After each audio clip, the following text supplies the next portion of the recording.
बहुत पुराने जमाने की बात है जब इंसान जमीन पर रहता था लेकिन अपने घमंड में खुद को खुदा समझने लगा था। उस दौर में बाबिल की धरती पर एक जालिम बादशाह हुकूमत करता था जिसका नाम नमरूद था। नमरूद सिर्फ राजा नहीं था, वह अपने आप को रब कहलवाता था। उसका ऐलान था कि वही जिंदगी देता है, वही मौत देता है और उसके सिवा कोई इबादत के लायक नहीं। लोग डर के मारे उसकी बात मानते थे। अल्लाह का नाम लेना जुर्म था और जुर्म की सजा आग, कैद या मौत थी। इसी अंधेरे दौर में अल्लाह ने हजरत इब्राहिम अलैहिस्सलाम को नबी बनाकर भेजा। न उनके पास ताज था, न तख्त, न फौज थी, उनके पास सिर्फ सच था। हजरत इब्राहिम अलैहिस्सलाम ने लोगों को पुकार कर कहा कि ये पत्थर के बुत कुछ नहीं कर सकते। नमरूद खुदा नहीं हो सकता। सच्चा रब सिर्फ एक है जो पैदा करता है, जो जिंदा रखता है, जो मारता है और जो कभी नहीं मरता। ये बात नमरूद के घमंड पर सीधी चोट थी। नमरूद के महल में एक लड़की रहती थी, वही उसकी बेटी थी। ऐशो आराम में पली थी, सोने चांदी में बड़ी हुई थी, लेकिन उसका दिल बेचैन था। रात को वह महल की छत पर खड़ी होकर आसमान को देखती, सितारों को निहारती, सूरज को उगते और डूबते देखती और अपने आप से सवाल करती कि अगर मेरे पिता ही खुदा हैं तो सूरज उनके कहने से क्यों नहीं रुकता? अगर वो खुदा हैं तो उन्हें डर क्यों लगता है? और अगर वो खुदा हैं तो मौत से क्यों डरते हैं?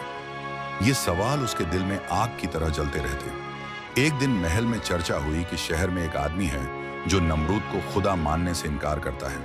ये सुनते ही नमरूद की बेटी का दिल जोर से धड़क उठा। उसने पूछा, वो कौन है? नाम बताया गया, इब्राहिम। उसी रात उसने फैसला कर लिया कि वह सच को खुद सुनेगी। अंधेरी रात थी, महल सो रहा था। वह चुपके से बाहर निकली और हजरत इब्राहिम अलैहिस्सलाम के पास पहुंची।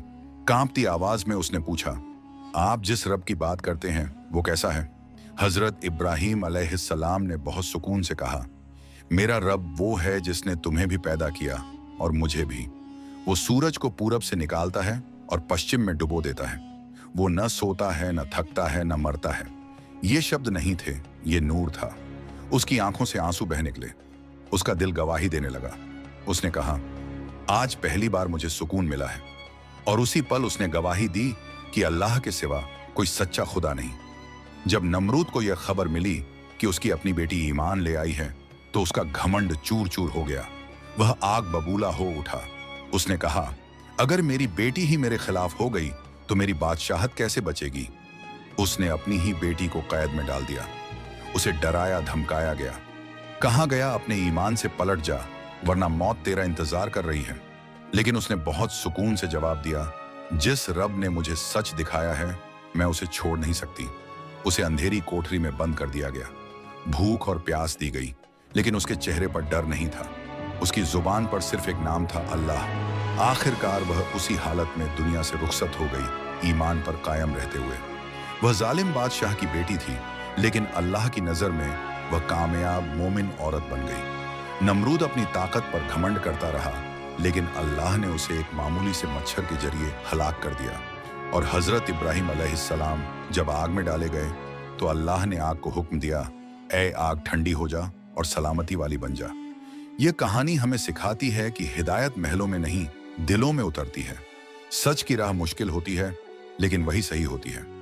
और जब ईमान दिल में उतर जाए तो मौत भी इंसान को हरा नहीं सकती।